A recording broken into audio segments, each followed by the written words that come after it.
Welcome to Harmonium LA, the podcast. I'm your host, Jessica Heedy Gandolfi, emotional wellness expert, founder of Harmonium LA, and published author. The world needs healing now more than ever. My goal is to bring you inspiring conversations, tips, and techniques that will help you build a sustainable healing toolkit. The Harmonium LA podcast is the only resource you will need to slow down, stop searching, and start healing. Welcome back to another episode of Stop Searching and Start Healing. So my guest today is an absolutely incredible human. She has one of the kindest, warmest souls that I've ever come across.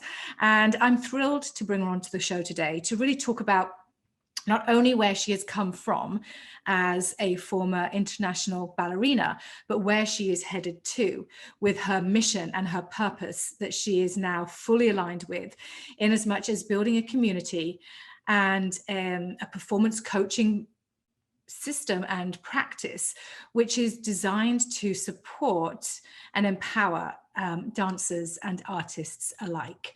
So let me tell you a little bit about her, and then we will bring her into the show. And as usual, let her do the talking. Susanne Puerschel, founder of Pointe to R.I.S.E, an empowerment society for dancers and other artists, wellness entrepreneur, podcast host, former international ballerina, and experienced principal chief executive officer, had the privilege to grow up behind the Iron Curtain in Berlin, Germany. She's now dedicated her time, after working in corporate America and running her own businesses, to building a community among dancers and artists, providing mindset and high performance coaching, and building a media company that will be the springboard to revitalizing the arts. So without any further ado, let's bring Susanne and welcome her to the show. Susanne, welcome to the show. I am absolutely thrilled and honored that you are joining us here today. Thank you. Oh gosh, Jess, thank you so much for having me. The honor is all mine. It's going to be amazing. It's going to be such a great conversation today. I have absolutely no doubt. So why don't we just kind of go back a little bit to how we met, because we met not even 2 years ago yet, right? I mean, I can't believe it feels like I've known you forever. And yet it's not, it'll be 2 years in September, actually, that we first met.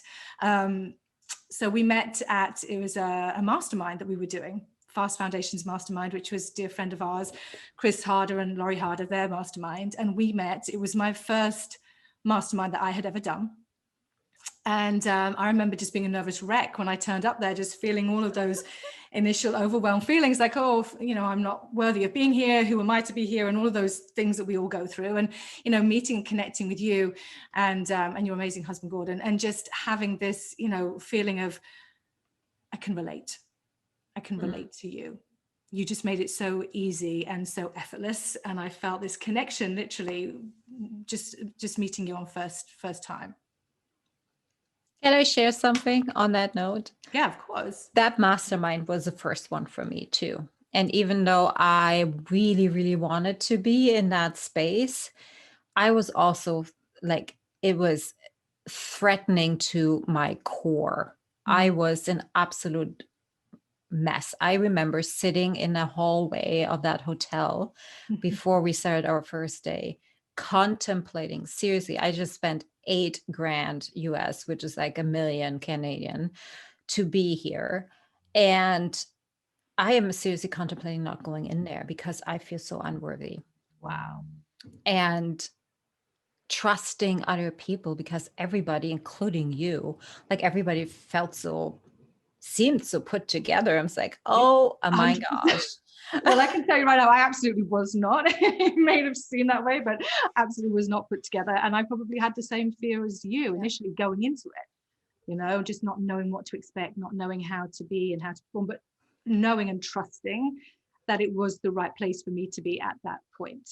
I remember having that discovery call with Chris and going over all the reasons why we should or shouldn't, and talking about the project. I mean, I hadn't even published the book at that point, and I had absolutely not started properly with Harmonium. And so, just feeling like it felt like the right thing to do, but my mind was telling me that it was the worst thing I could ever possibly do.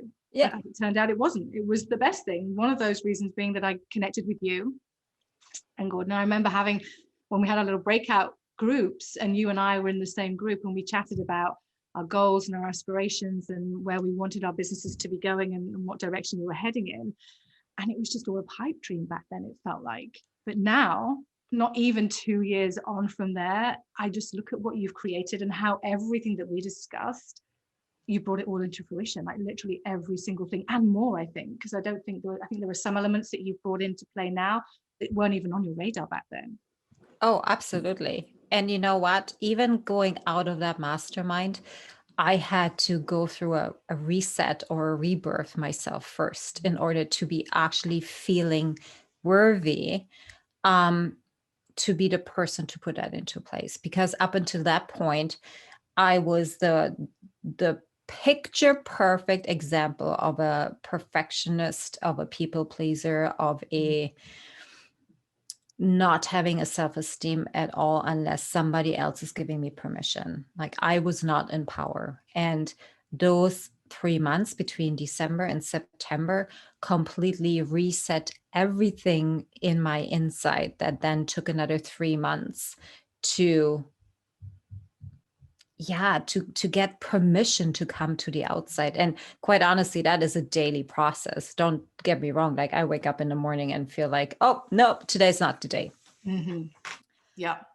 Yeah, but I know you can relate to it. I Oh, didn't 100%. think you would in the beginning when I got to know you, but through our conversations and the healing that you giving me now, um, I just came to the conclusion that we're all the same.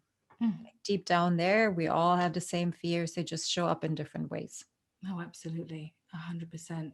So why don't we talk to that a little bit and talk about Mm. your journey and why you would have well, why do we all have them, of course, but your experiences. I mean, growing up in Berlin, growing up behind that Iron Curtain, and, then becoming this international dancer, ballerina. I mean, talk to us about that and how that Mm. impacted where you probably before you got to where you are right now.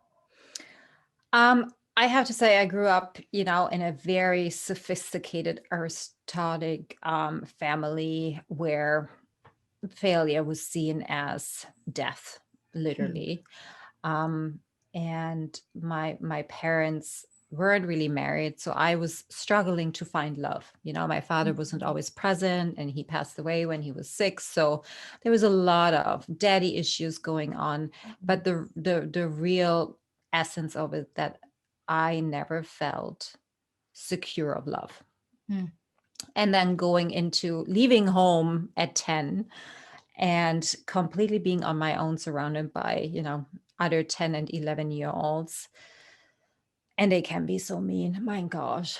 I, oh, reinforce that not feeling safety. Right. Going through the strong training, the hard training of becoming a professional ballet dancer. And when I left and had all of my dreams in my pocket, I also thought, okay, now I'm done learning. Now I have to be perfect. And Hmm. I entered the professional ballet and dance industry with that kind of, I don't know how to love myself. I am far more unworthy than everybody else thinks I am. Hmm. And I have to fight for my existence, whatever that looks like. And I can't screw up. I just have to be perfect. And that is a perfect cocktail for all sorts of dilemma. Yeah. And but I have to say, like looking back on how that felt, there was a part of me that always wanted to rise, that always knew the higher self was so much stronger. And I had put in so many things that would numb it though. Right. Um, so I remember that just trying to numb all of these feelings of unworthiness, them coming through, was definitely a space where I found rescue in.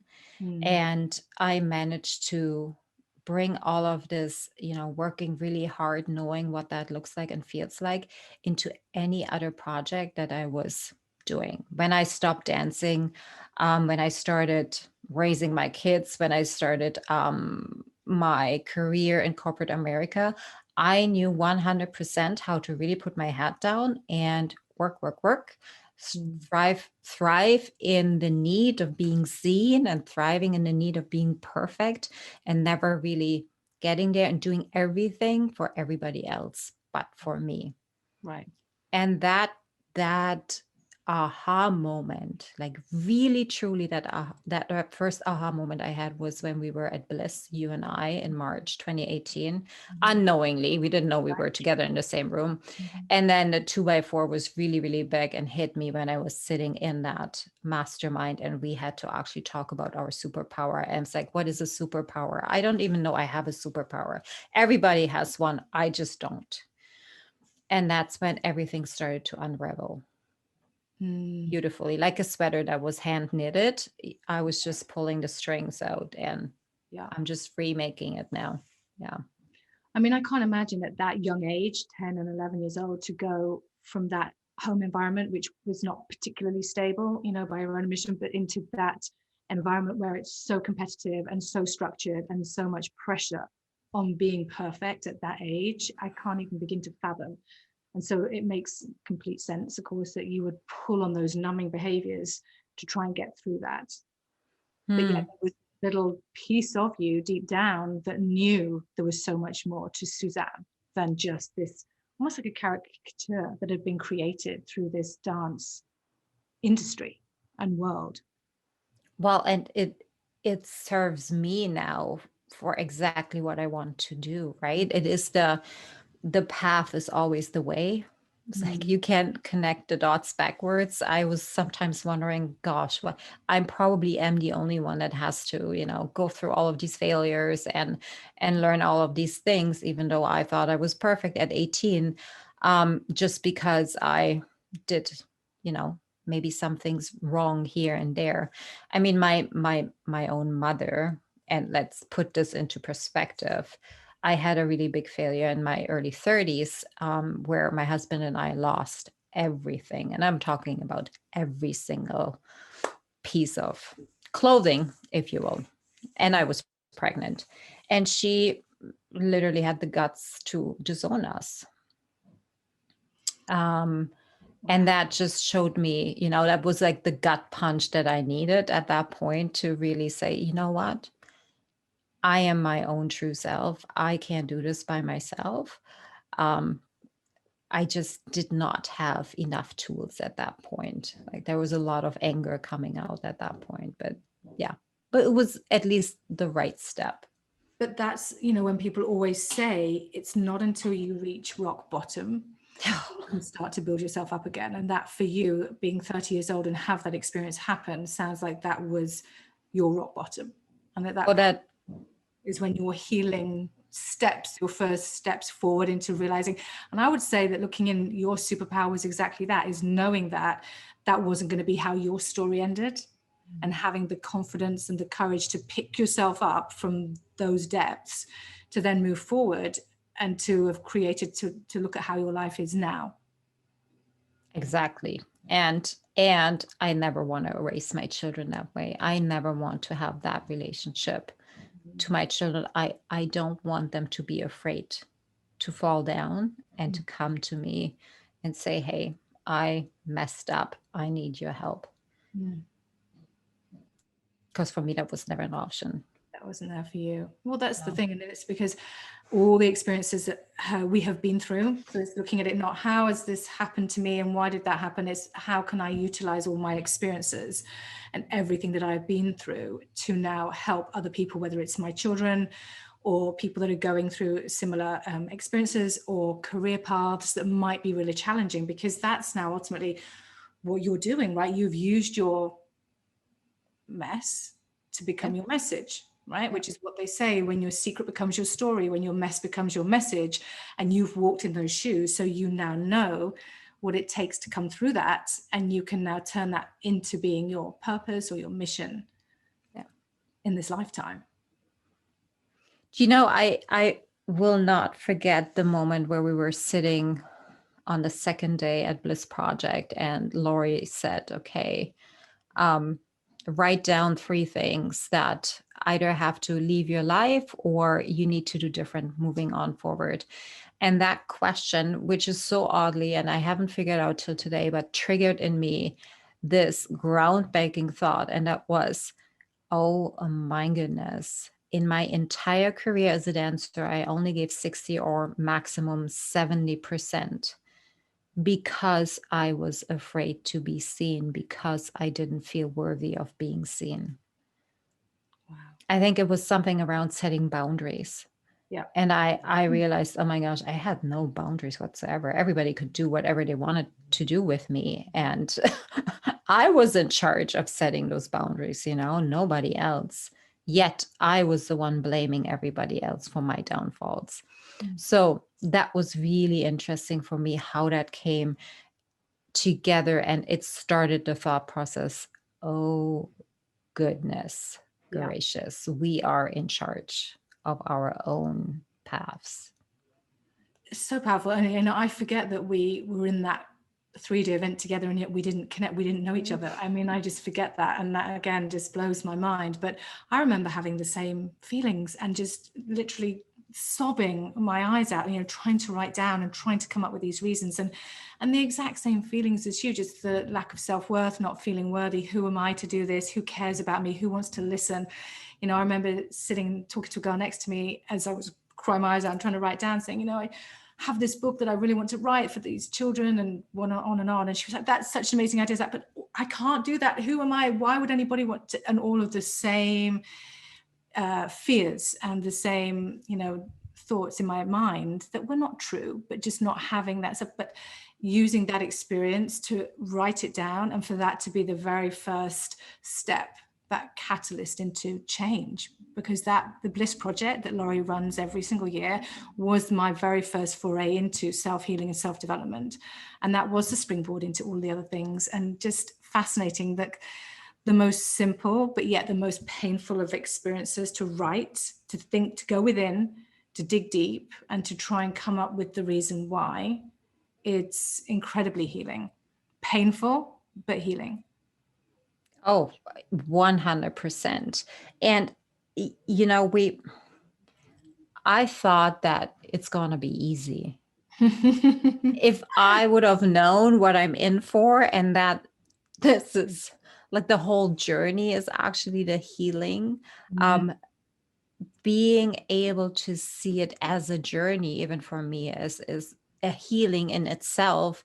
Because for somebody that was such a high achiever and always had to get there, every show we put on had to be perfect. So with every show that came, it was yet another standard set. So you were always chasing something that you were never capable of reaching. And that gave me really anxiety. But with this kind of journey, it's completely different, because you're getting something out of every single step. And it's not about arriving. It's not about getting there. It's about the progress that really gives you the happiness that you're looking for.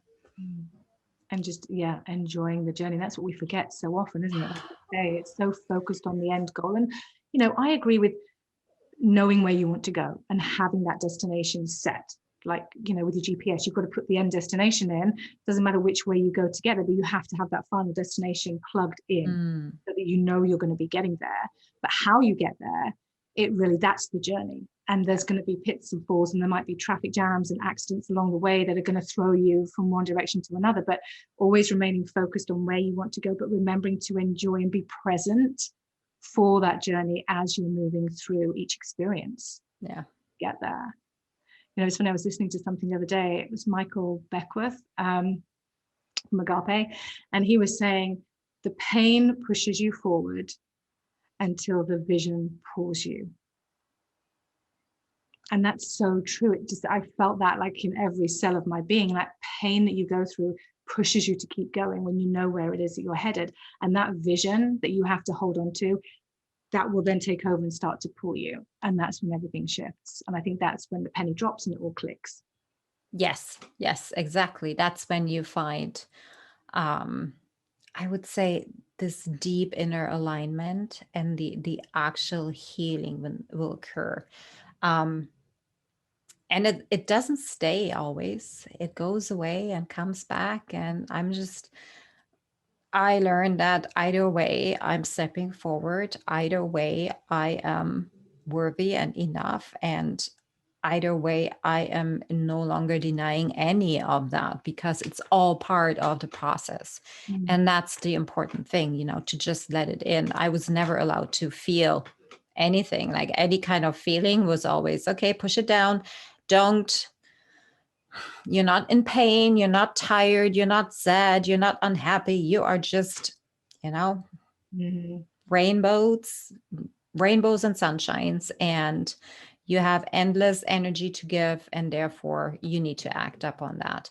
And when you do that over a period of years, when you release that top, I mean, the pressure inside is so built up that whatever comes out in the wrong way, or whatever that looks like, it's a full explosion. Yeah, exactly. No holds barred. It's just going to go as it's going to go. And it's messy. It's not pretty.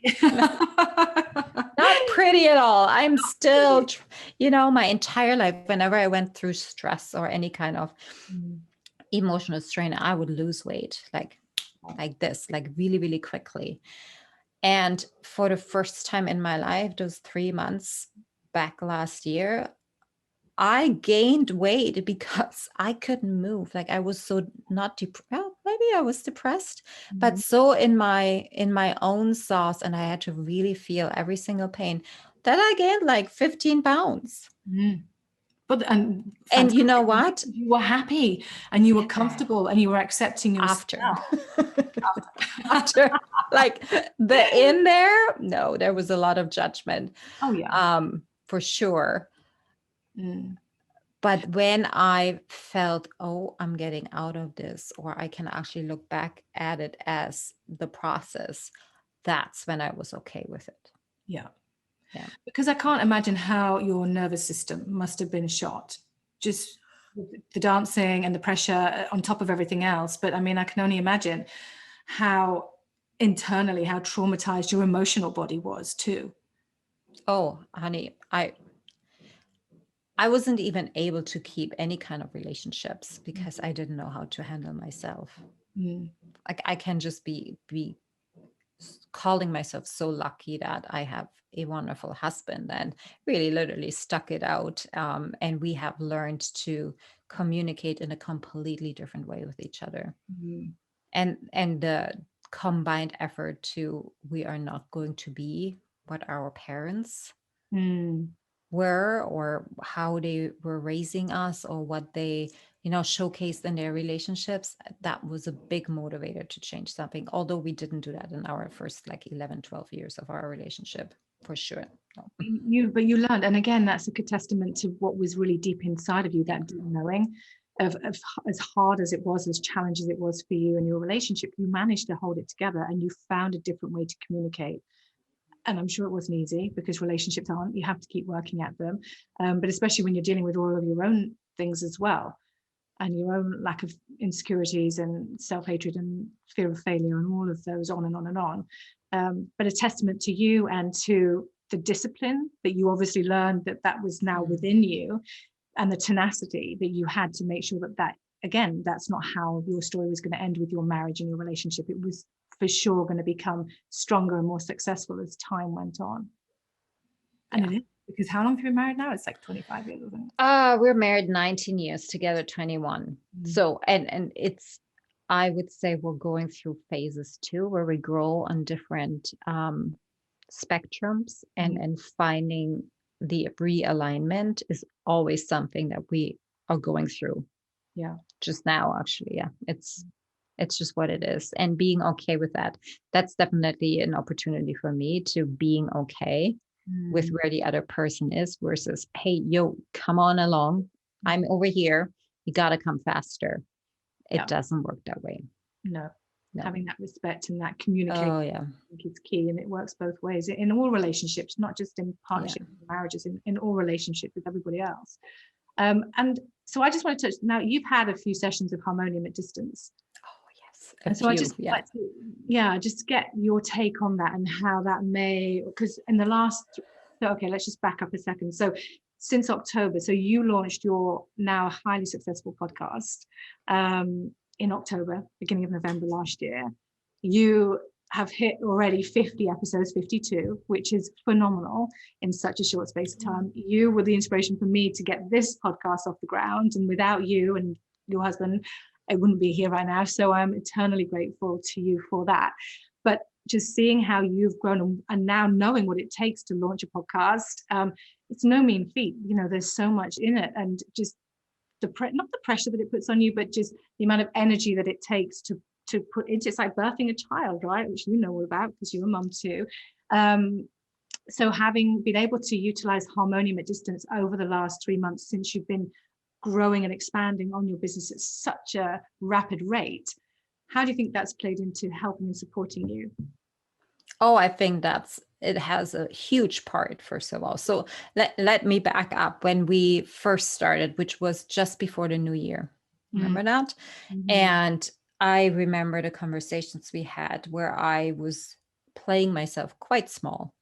Mm-hmm. It's like, I don't know, I'll do this. I don't know what it looks like.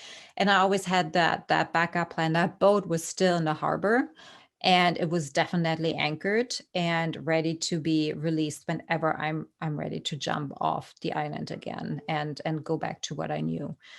And I remember the first session was just such a deep settling session for me that we had, and then the ones that followed completely rearranged, I would say, my spirits,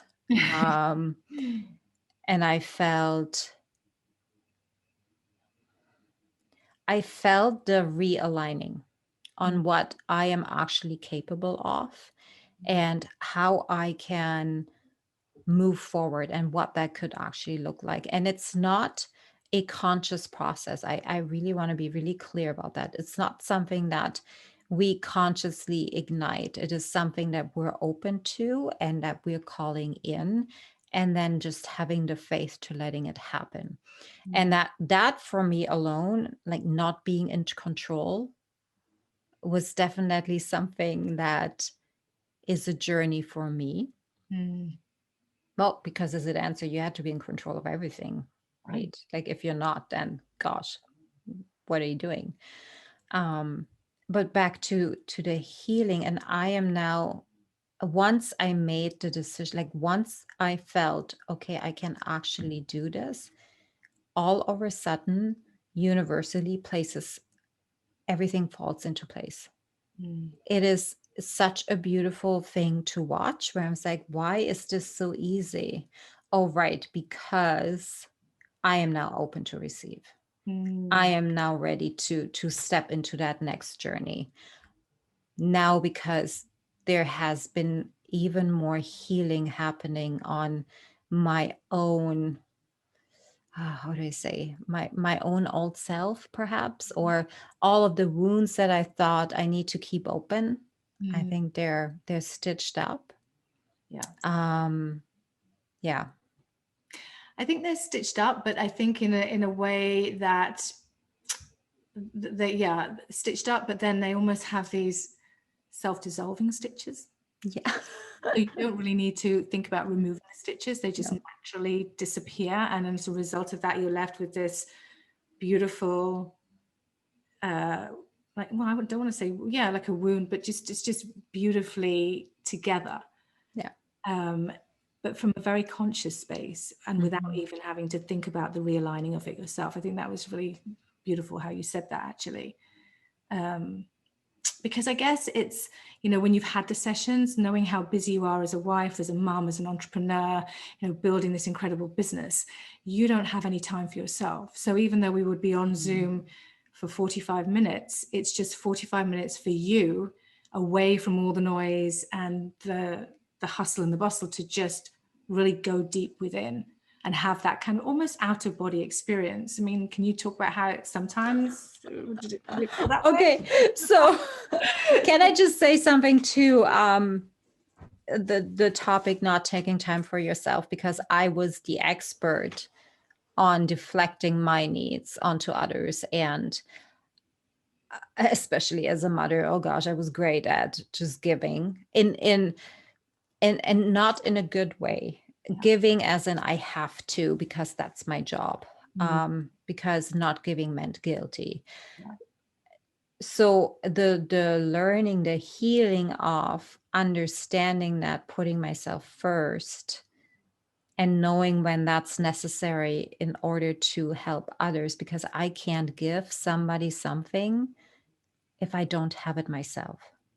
Like I just can't do that anymore. Mm. And I lived in that space, or I expected that I would be capable of doing so for way too far. Mm. And okay, so vivid experiences. I remember one session where I just saw numbers, like consistently numbers popping up. And it was not just during the session where I also fell asleep in, but it was the days after, and they would come from everywhere, out of every single corner. Um, to this day, actually, I have to say that more and more, 1, 2, 3, 4. Look at that computer screen. The numbers are just so prevalent in my Mm. sphere right now.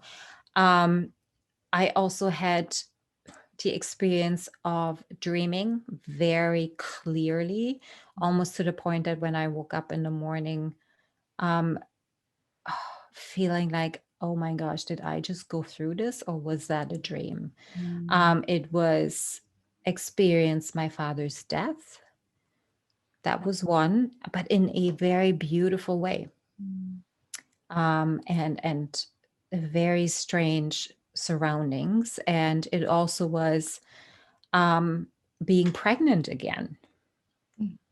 and having that feeling of giving life to something, and being in such, oh my goodness, I cannot birth another child. I can birth it, but I cannot go through the sleepless nights and Mm. the first 10 years of, helicopter parenting. I just, Yeah. I'm not Mm. not willing to give up that freedom. Yeah.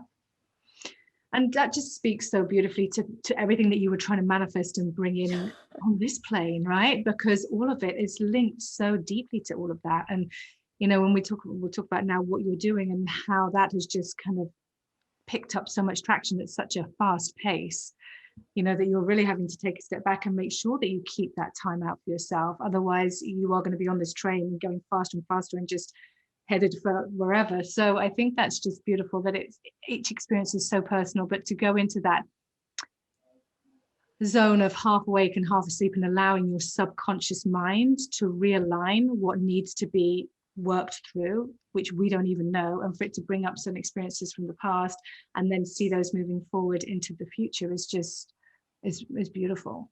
So talk about what you're doing now, because I just think it's amazing, and what you've started and created and are moving into is just carries so much weight and is so necessary. Talk to us about that. Thank you. So, with the pandemic last year happening, it was my permission to once and for all stop doing what other people expected me, or even what I expected of myself, and truly step into, what do you really want to do? Like, this is a universal gift. Use it wisely. This only comes around once a lifetime. So, what do you really want to do?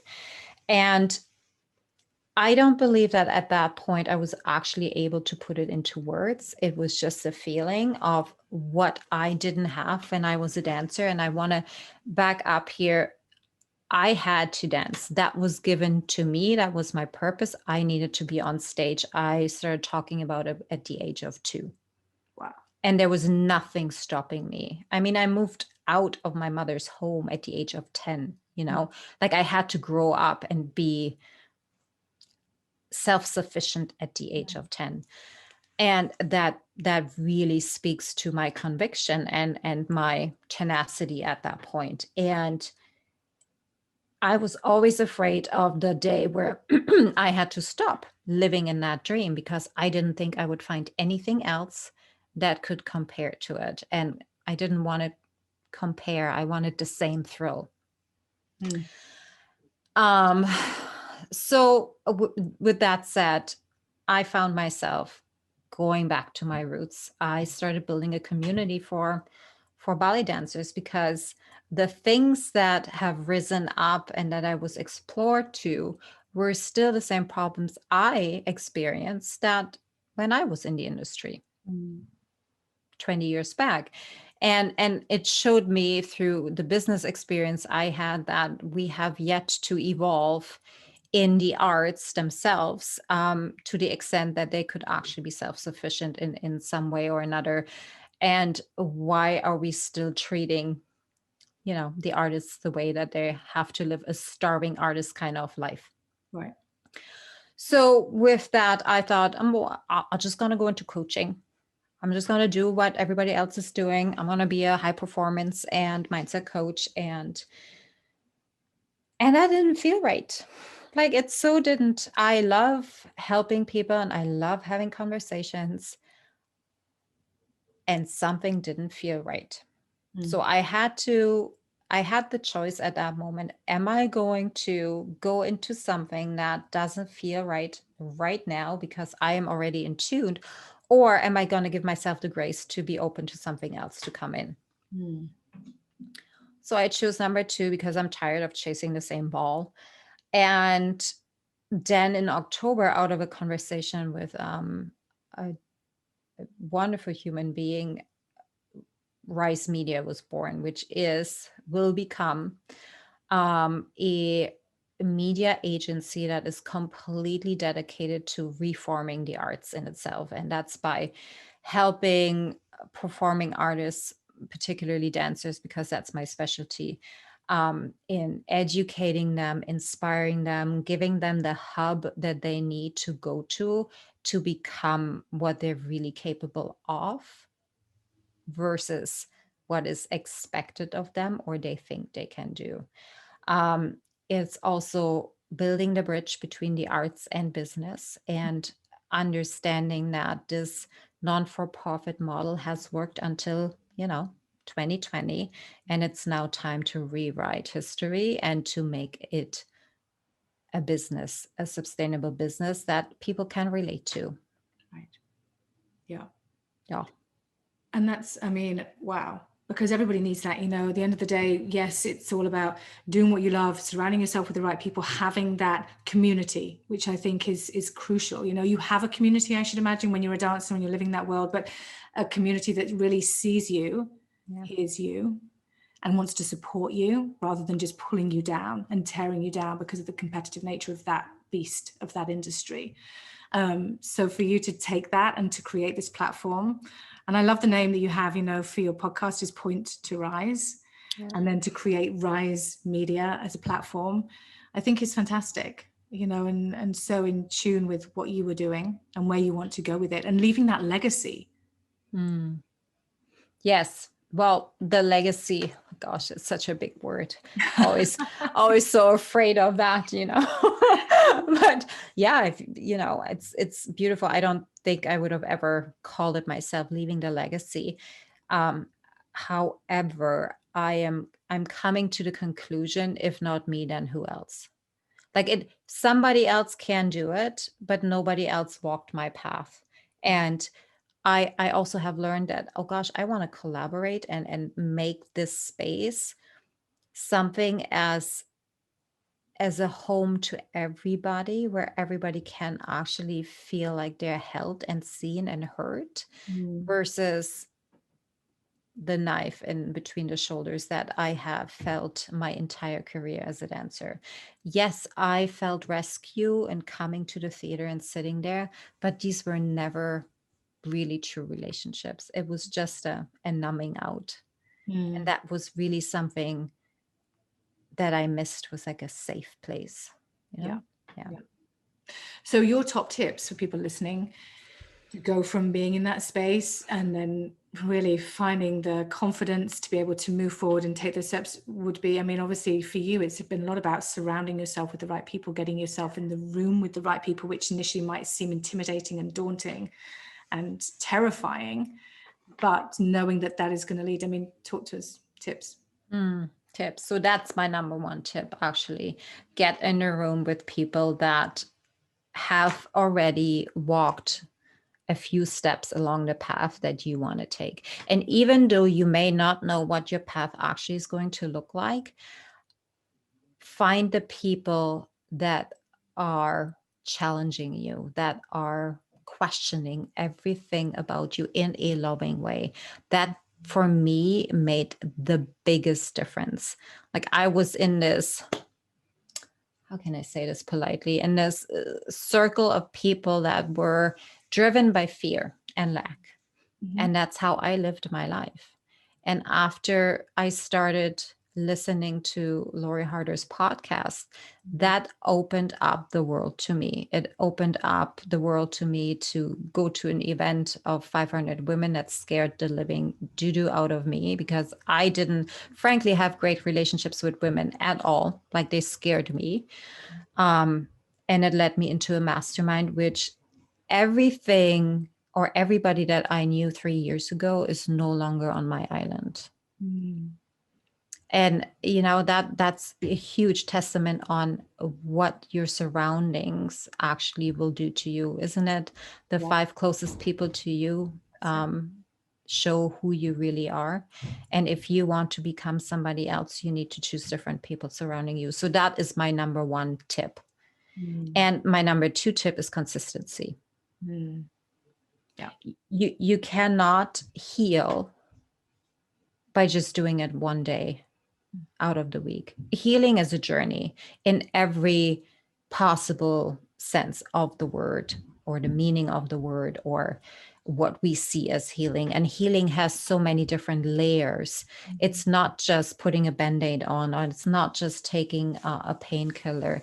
Healing, like true healing, really truly comes from the inside. God, you speak. Yeah. Speaking my language right there, because that's the truth of it. That's the absolute truth of it. It is the commitment, the consistency, the dedication, showing up, even like you said earlier, even if you don't feel like it, it's getting up and doing it anyway, and knowing that it's better to do that than to stay where you are, and taking baby steps. And Rome wasn't built in a day. We know that it's not going to happen overnight. It's about just moving forward every single day, just nudging, even a tiny piece, and just knowing that it's a journey and accepting that. But yeah, looking for ways to rise yourself up. The thing you listen to. So it's feeding. What are you feeding your emotional diet? What books are you reading? What shows are you listening to? What podcasts?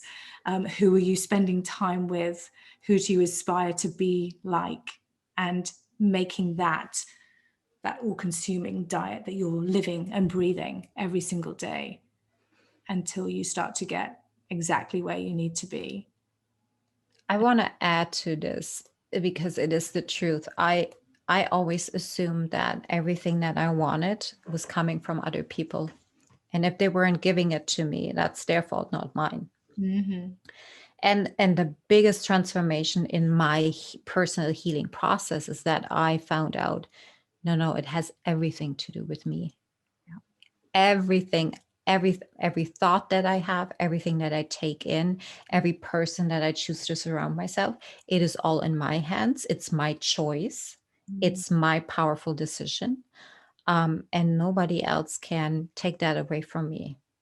And that's the truth right there. Choice. It's everything is a choice. You always have a doorway into a situation, and there is always a doorway out. So if you're not happy with where you're at, choose to change it. Yeah. You got yourself in, you can get yourself out, but it all stems with you. It's about having that strength and belief in self that you are responsible for your own life. Yeah. And making that decision to change. And that's the simplicity of it. But we forget sometimes it's so simple that we have to think we need to make it more complicated, and really we don't. We're just going within and seeing warts and all of it, and just facing it so that you can heal it, and then you can move forward. When I found out how simple it actually is and how complicated I made it, I was just like, wow, why did my mother not tell me these things? Because life seemed so complicated. Yeah. It really, really, truly did. And I had like the hardest time maneuvering myself around all these expectations and things that I thought I should be and have to have and need to do. That when I figured out, no, all of this is me. I get to decide. That was the biggest aha moment for me. You know, I want to just read this. I picked, you know what I'm like with my angel cards. I picked an Yes. angel card before the show, and I just want to read this because this is so apt. It was the angel of pleasure. I don't know if you can see this. I can, yes. Oh, So wow. beautiful. And I'm just going to read you the meaning because I think this is just beautiful to tie in what you just said. So the angel of pleasure, the message for you today is to start to take pleasure in all the things that you do. It's not all about hard work, achievement, and performance. What is important is that you make the most of every moment in your life. Start to do more things that bring you pleasure and that pleasure to those that you love, work, study, and play with. Try it. You may be surprised to find that when things become pleasurable, you accomplish more and with less stress and effort. Oh, this is exactly what I need to hear. So she was exactly for you. I mean, I don't think she could have summed it up any better, honestly. No, I'm going to send that to you. That's your angel right there. But that's just have more fun. Remember that everything that you need is inside of you, and that you need to have that childlike awe and quality, and to remember that things shouldn't be difficult. And all of our challenges are there to make us stronger, right? At the end of the day, to move forward and to learn from and to grow from, just to become just a better version. So all of your information for everybody that is looking for a community, for dancers and artists that wants to find a new inspiring podcast to digest I mean, how many shows are you doing every day? Is it 3 a week now or 5? I forget. 3 a week. Yeah, we're at 3 a week. Yeah. You know, so you have amazing content that you're putting out with all of these incredible guests, you know, athletes and performance and business conversations, so much juicy information for people to digest and to pull from. So Pointe to R.I.S.E, the podcast, and then obviously now this new platform that you're going to be working on, but all of the information we're going to put into the show notes, all your contact information, and everybody that needs to know you can find you because you're out there doing amazing things. And I'm just so grateful that I got to connect with you and to have you here on the show just to talk about your healing journey and the tools that you've used and just the inspiring comments that you've been able to share with everyone today. Oh, just thank you. That just filled my cup completely up. Thank you. I'm so grateful for you. And I'm so grateful for the healing that I never thought I could reach in such a short time that you really, truly have given me. So thank you, my love. It's a win-win. It's a win-win. Look at that hair. Amazing. Awesome. Thank you so much for joining me today. I truly hope that you enjoyed the show, and there is at least one thing that you can take away from today's episode that will help you build that sustainable healing toolkit. It would mean the absolute world to me if you would subscribe to the show, give it a 5-star review, and share this or any of the other episodes with somebody that you feel could really benefit by listening. I look forward to seeing you next time.